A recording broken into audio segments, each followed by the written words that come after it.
Ken Trahan along with Lenny Vangilder. It's our First NBC Bank weekend preview brought to you by First NBC Bank with 32 locations throughout the greater New Orleans area and beyond. That's First NBC Bank, proud sponsor of SportsNola.com. Well, the Saints are done with off-season training activities. They will not convene again until training camp begins in West Virginia in just about a month. And that's the one side of the story. The other is waiting for the other shoe to drop regarding a ruling on the Jimmy Graham arbitration case, Lenny. And that could come at any time. We really don't know exactly when it will happen, but we suspect that it will happen within the week. Yeah, next week seems to be the time frame that we're looking at from the arbitrator.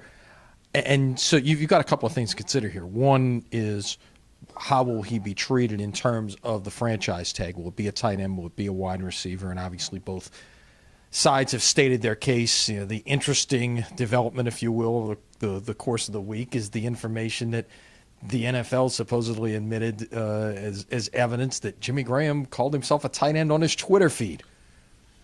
Okay, so there's probably a lot of people whose job titles are wrong on their Twitter feed. But that said, the big date, yeah, that's going to happen next week. The big date in all of this is still July 15th, because anyone you have tagged has until July 15th to sign a long-term deal, and I think that's ultimately what both sides are moving towards. We heard reports this week that Jimmy Sexton, who is Graham's agent, was in town to negotiate face-to-face with Mickey Loomis, so perhaps they are moving closer to that.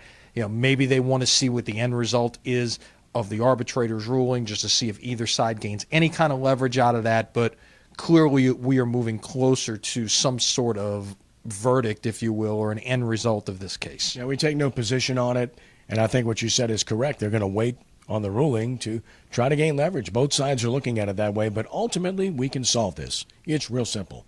Just meet in the middle.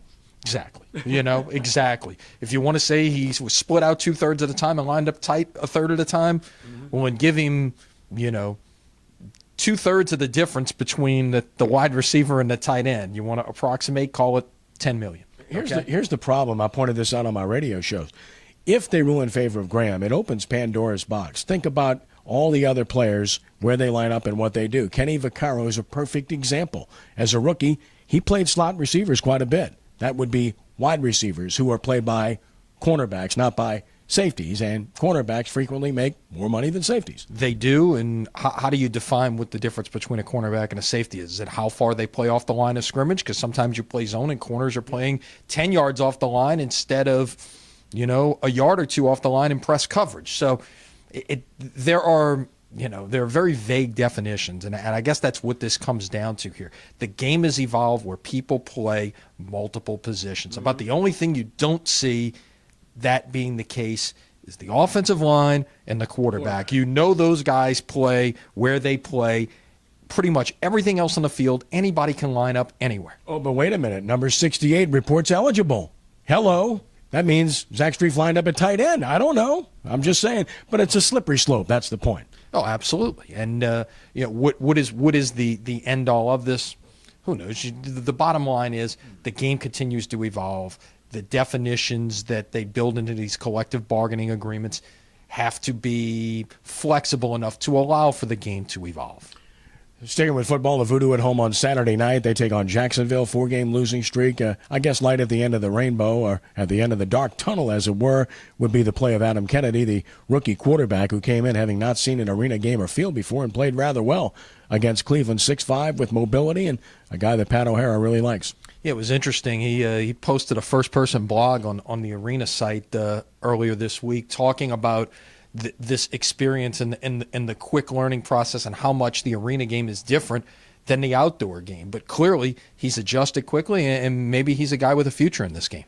All right, the New Orleans Zephyrs are just playing outstanding baseball, withstanding all the roster moves that were made. Miami made 5 moves basically in a day and a half earlier in the week, and the Z's are still winning, and they're in first place, 2 or 2.5 clear of Nashville right now.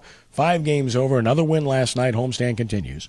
Yeah, it's Star Wars night on Friday night, by the way. I know my son is excited about that, giving away lightsabers, and then that should be fun. And then Fresno leaves, Sacramento comes in for 4. So the Z's at home through Tuesday, plenty of chances to get out and see a first-place team. All good. World Cup continues. U.S. plays Sunday against Portugal. Cristiano Ronaldo is not 100% with a knee problem. Pepe red-carded. He's out of the game. So even though Josie Altidore is out, the U.S. catching Portugal at the right time. Perhaps, and this is a Portugal team that really got handled in their first game by Germany 4-0. The U.S. a 2-1 winner over Ghana.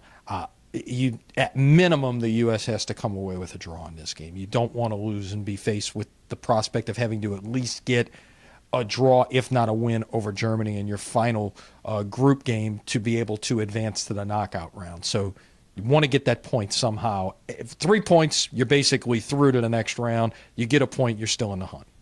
Finally, the Pelicans looking ahead to next week's draft. They've scheduled a draft party for what we don't know, because right now they're not in the draft, although the efforts continue to try to change that. Yeah, and I think things are evolving as far as the draft is concerned. The notable news on the national front: Joel Embiid has to have foot surgery.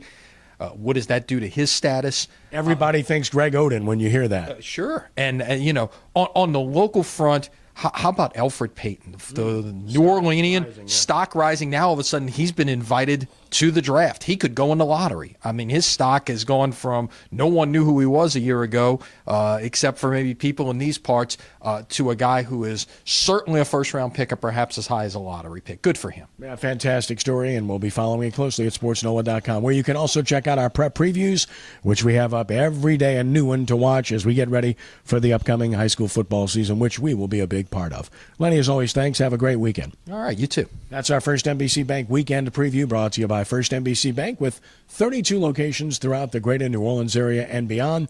That's First NBC Bank, proud sponsor of sportsnola.com. For Lenny, I'm Kenny. Have a great weekend, and God bless you.